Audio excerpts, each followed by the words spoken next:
Hi everyone, welcome back to another episode of the Fitness Education Series produced by the Australian Fitness Academy. It's like progressive overload for your brain.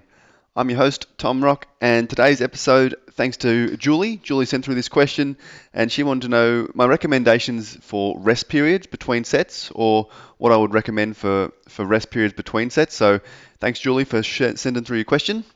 It's a great topic, a good little discussion as well, because rest periods are obviously a variable of a resistance training program, and it's an important one. Like a lot of people, we talk about sets, reps, how much you should lift, what's the weight, but rest period is just as important as all those other factors.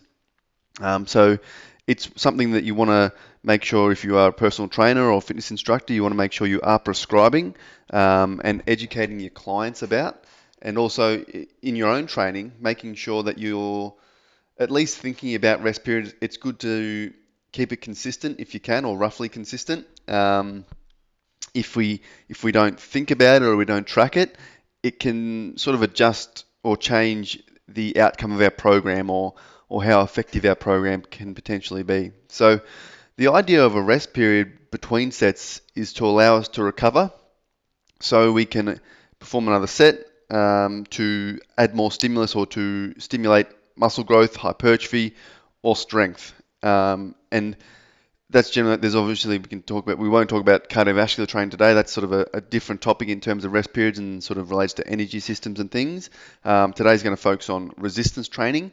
But rest periods, if we don't rest enough, it reduces our ability to perform in the next set, or the set after that, and the set after that. So it's a really important thing to have a rest period and to make sure it's actually long enough. So one of the common things that does happen in gyms, and you see in gyms, is people resting maybe 30 seconds or a minute between sets. And it does depend on your goal. If your goal is muscular endurance, shorter rest periods are okay. But if your goal is muscle hypertrophy, or maintaining muscle mass, or improving muscular strength, you're going to need longer rest periods to allow you to recover between sets.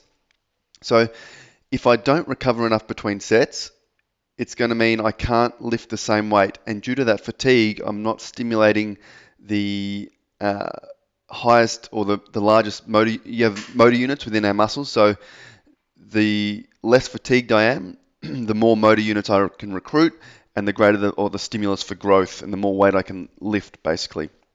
So let's say I'm doing a set of chest press and I do a set of 10, if I only rest 1 minute and I keep the weight the same, and the next set I only get 6, because I didn't rest long enough, I've reduced the amount of reps I've done, and I've got less stimulus from that because I haven't activated my high threshold motor units. So basically I haven't activated all my muscle fibers possible because of the fatigue was still in my system.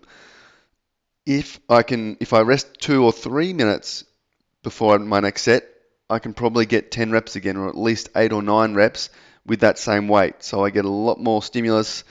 My motor units and my muscle fibers activate to a greater extent than if I still have that residual fatigue from the previous set.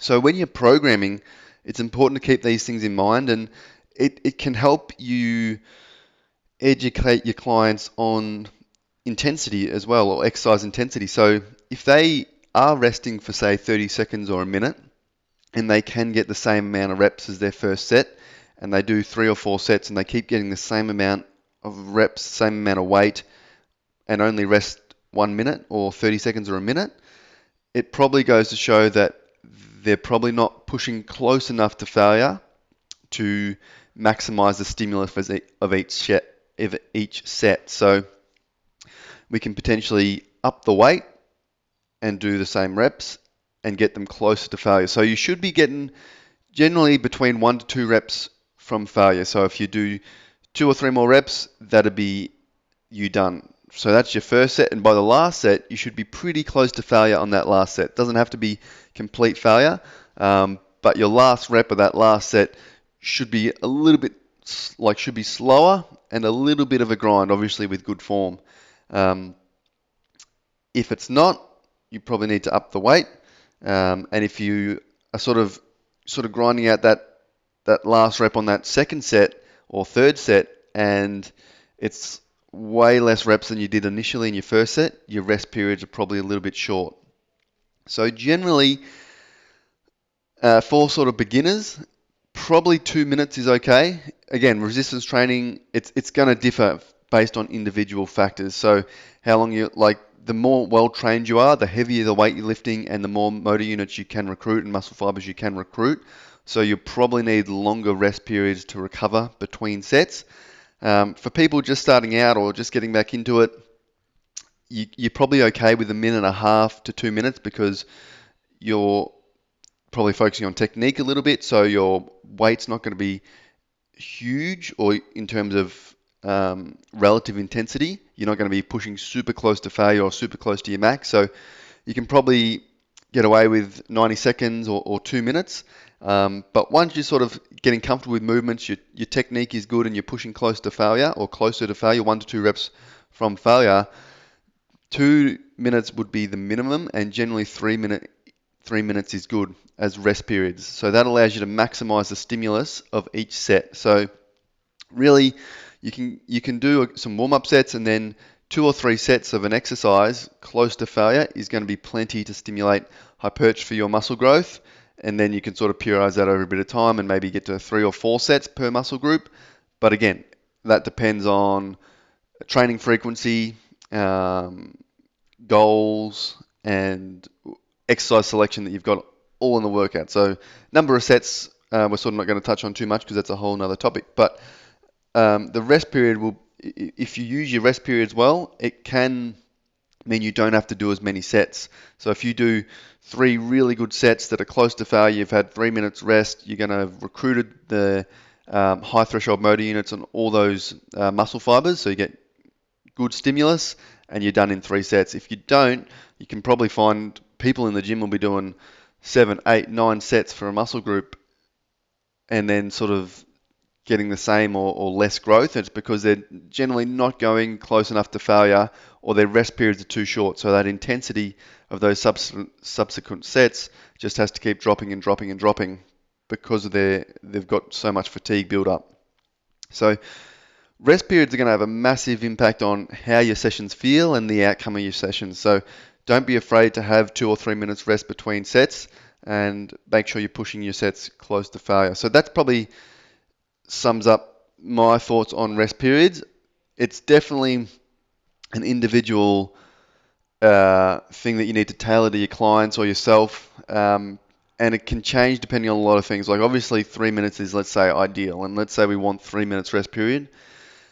If a client's got a 30-minute workout or they need to be done in 30 minutes, sometimes you have to just make sacrifices and say, well, even though it's not optimal, I'm going to go with 2 minutes rest because that allows us to actually get some more stimulus in, or get the work in that we need, or get the exercises in that we need to.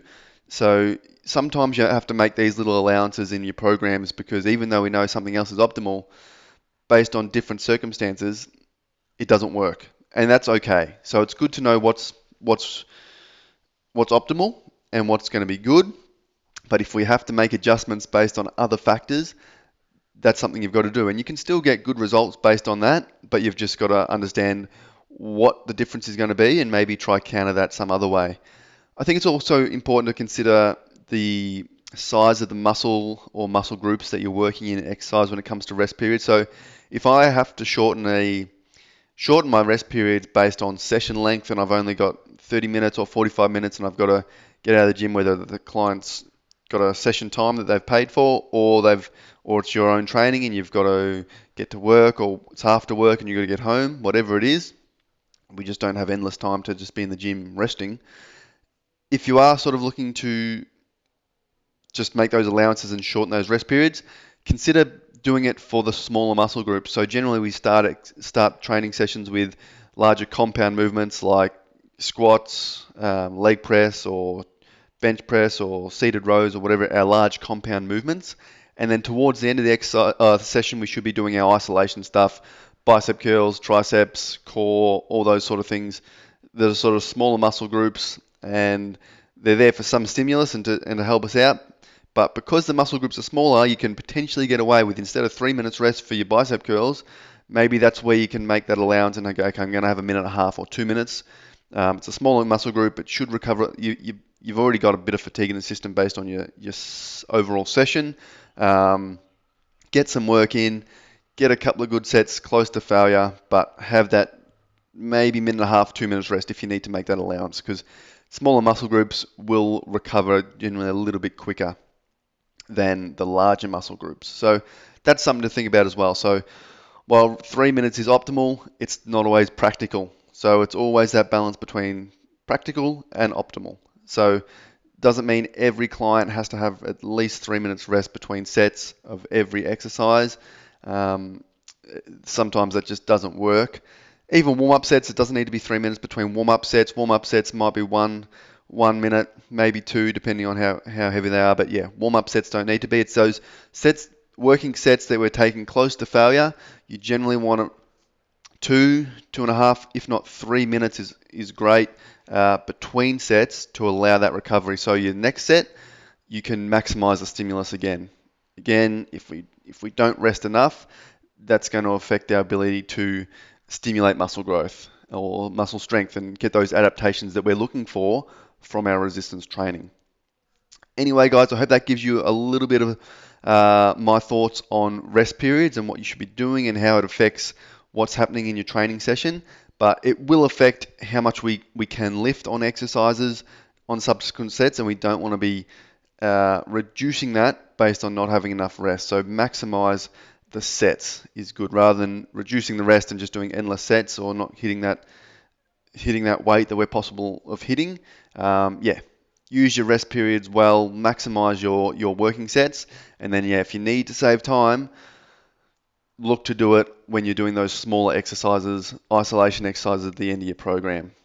Again, practical and optimal doesn't always fit, so base it on the individual, on the session, how many sets are they doing in total, all sorts of stuff, how many exercises they have in their program, look to tailor it. But yeah, if you're trying to maximize certain things, rest period is important. And this is also an important factor to keep consistent as well. If my rest periods are always changing, it's hard to track if I'm actually progressing, or did this get easier because I rested longer, or was this harder this week because I rested shorter. So it's something that you want to make sure you're keeping track of roughly when you are training or when your client's training, so you can make sure they're sticking to it, because it will affect how an exercise feels and the stimulus an exercise gives, or the sets that they give.